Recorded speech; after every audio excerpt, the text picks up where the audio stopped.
So, what I'm about to read you'll recognize, all of you. But do you really understand, do we really understand how important these words are to the Republic? In my opinion, these words are the keystone to our Republic. Words mean something. My dad taught me that. He was an English teacher, one of the good ones. He passed away this April from ALS. I miss you, Dad. I hope you're proud of me for continuing my work to restore the Republic and fight evil wherever it exists.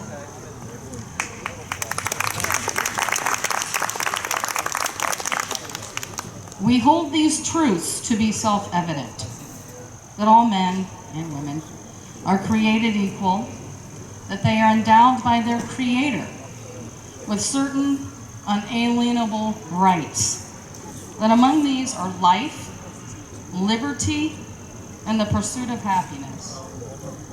The preamble of the Declaration of Independence was so important to the founding of the Republic that it was enshrined with specificity in the first 10 amendments of the United States Constitution.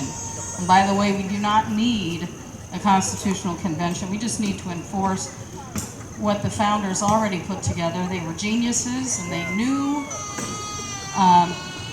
mankind pretty darn well. Let's talk about life. Some of the previous, my colleagues have discussed this. Life is important, and all life is important, as Commissioner Hammercheck mentioned. I recently saw a video that was recorded, and people who want to embrace science is proving out intelligent design. I'm not sure what to tell these people. They're just going to have to deal with it.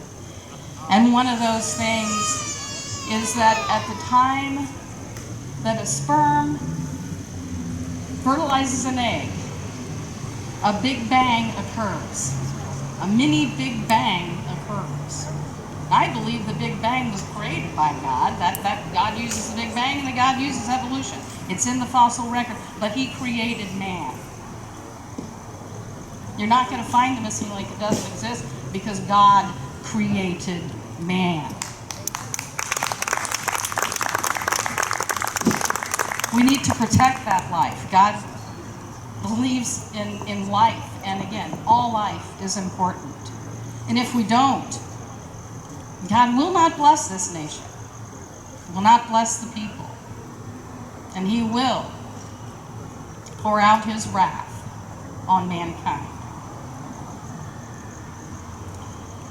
I don't know about you, but access to justice for all, and most importantly, equal justice under the law, is something that I believe in wholeheartedly.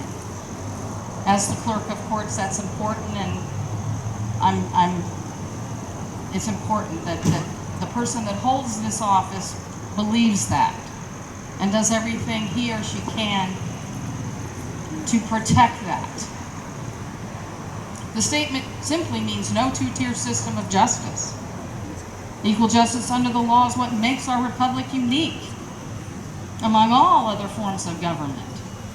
Equal justice under the law is the only way self-governance works. That morality, and we need God's help for that. Without equal justice under the law, we lost the republic. And I know George Washington's crying because we have already lost the republic, folks. God believes in freedom, too. Liberty. That's the second thing that I mentioned in the preamble. God indeed meant for man to live free, our natural state of being. That's why He went to so much trouble to free the Hebrew slaves of Egypt. Then He gave us the law, the 10 Commandments, the only law we ever really needed. This law is going to have to be followed. He was pretty clear about that too. If you're going to live free, you need to follow these rules. If you don't, you will wind up enslaved again. And that has happened over and over and over. We need to get a clue, folks. Mankind has really messed things up a little bit here.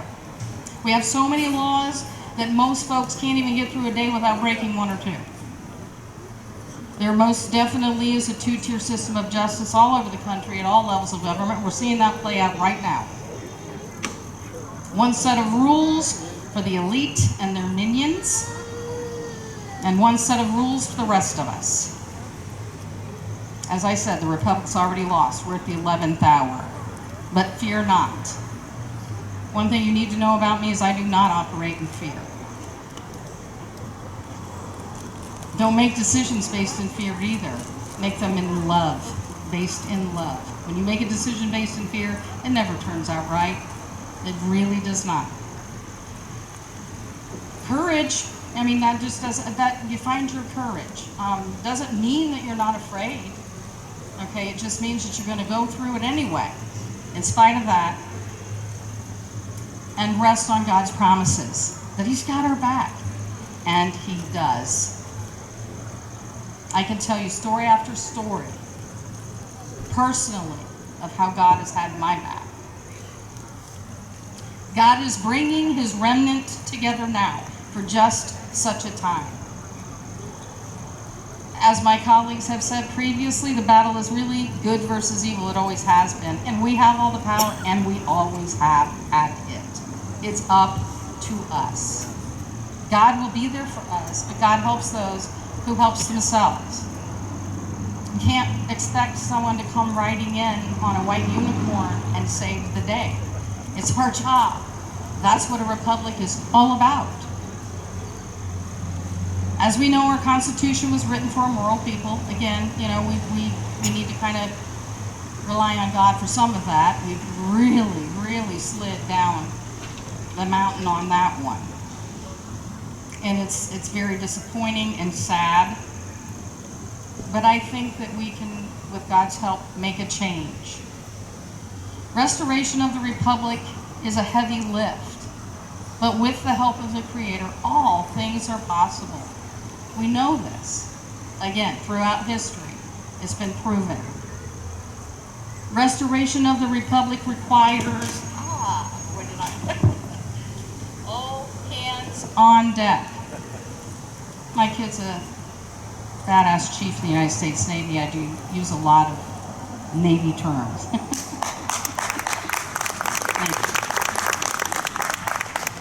We all have our own unique gifts. This has been a theme throughout today's patriotic picnic. Restoration of the Republic requires courage and a fierce commitment to always doing the right thing, even when it's hard. It's called the narrow path, Matthew 7:14, and I'm paraphrasing. The path that leads to life is narrow and few find it. It just means that doing the right thing a lot of times is hard. You know, you can't take the easy way. That's where we fall short. A lot of us don't have the courage to walk that narrow path, to do the right thing, even if it's hard. We've got to find the commitment and the wherewithal to be able to do that. Most importantly, however, the restoration of the Republic requires action. The time for talking and wringing of hands is over. If your church is telling you that Romans 13 means obedience to your government, even at the expense of God's law, you need to find another church.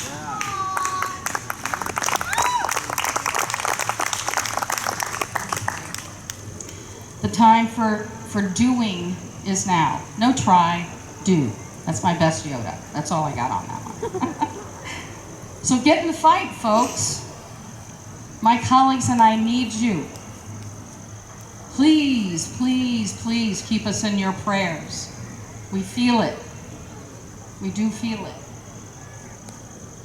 The full armor of God is immensely weighty, but we wear it proudly and without reservation. Thank you for your time this afternoon. Thank you for listening. Thank you for your faith in me. You hired me as a change agent. Rest assured, I'm doing everything you hired me to do. It's a distinct pleasure to serve you, the people of Lake County. Keep the faith.